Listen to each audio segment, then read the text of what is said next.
Halo sport lovers dimanapun kalian berada, kembali lagi di channel Arena Sport Indonesia.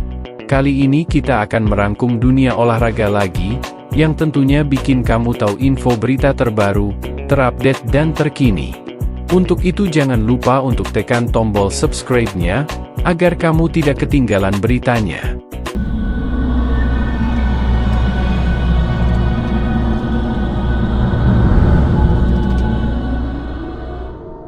Pengamat sepak bola nasional, Tommy Welly, menyodorkan sederet hasil analisis yang bisa digunakan Ketua Umum PSSI, Erick Thohir, untuk melakukan evaluasi atas kinerja pelatih Timnas Indonesia, Shin Tae-yong.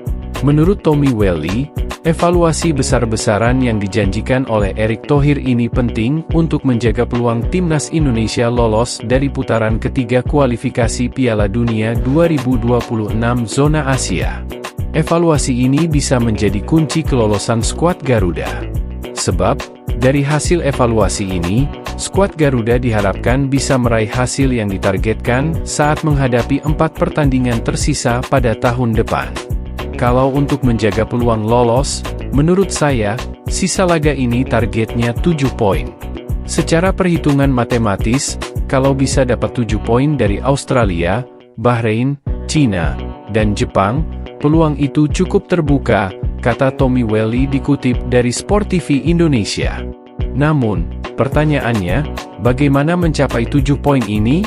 Menurut saya, kuncinya adalah evaluasi besar-besaran Ketua Umum PSSI lah yang akan menjadi kunci. Apakah itu sekadar gimmick atau benar-benar dikerjakan? Ujarnya pria yang akrab disapa Bung Toel itu juga meminta PSSI untuk tidak bersikap lembek. Menurut dia, ketegasan sangat diperlukan untuk mengevaluasi kinerja pelatih asal Korea Selatan itu. Dalam hal ini, menurut saya, PSSI jangan lembek. Harus ada ketegasan, harus punya visi, harus memiliki analisis melihat tren sepak bola Timnas Indonesia. Ketika keluar wacana evaluasi besar-besaran seusai laga Jepang, memang ada banyak faktor, ujarnya.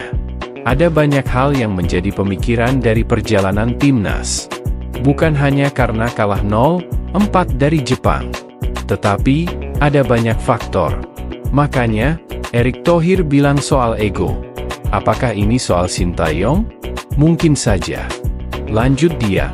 Selain itu, pria kelahiran Bandung ini juga menyoroti kecermatan Shin Tae-yong dalam mengantisipasi situasi pertandingan, terutama melawan Jepang.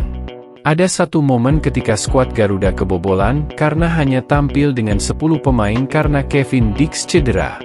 Aspek terpenting lainnya ialah hambatan bahasa dari pelatih asal Korea Selatan ini. Memberikan instruksi menggunakan bahasa Korea bisa saja menjadi hambatan karena sebagian besar pemain Timnas Indonesia merupakan pemain diaspora. Ada pula kendala bahasa, lalu kecolongan gol kedua ketika bermain 10 pemain saat melawan Jepang karena Kevin Dix cedera. Itu kan menunjukkan keterlambatan Shin Tae-yong mengantisipasi pertandingan, tuturnya. Soal komunikasi dan bahasa ini sangat penting. Yang berkali-kali saya bilang dan semua dianggap sepele adalah, dia itu memakai bahasa apa di area teknikal. Kalau pakai bahasa Korea Selatan, padahal yang bermain adalah 9 pemain naturalisasi dan 2 lokal. Selanjutnya, Tommy Welly juga memberikan pandangannya soal aspek teknik dan taktik. Menurutnya, gaya permainan Timnas Indonesia selama berada di bawah asuhan Shin Tae-yong juga mesti masuk daftar catatan untuk dievaluasi. Sebab, dengan hadirnya pemain naturalisasi, skuad Merah Putih masih belum memperlihatkan perkembangan gaya permainan.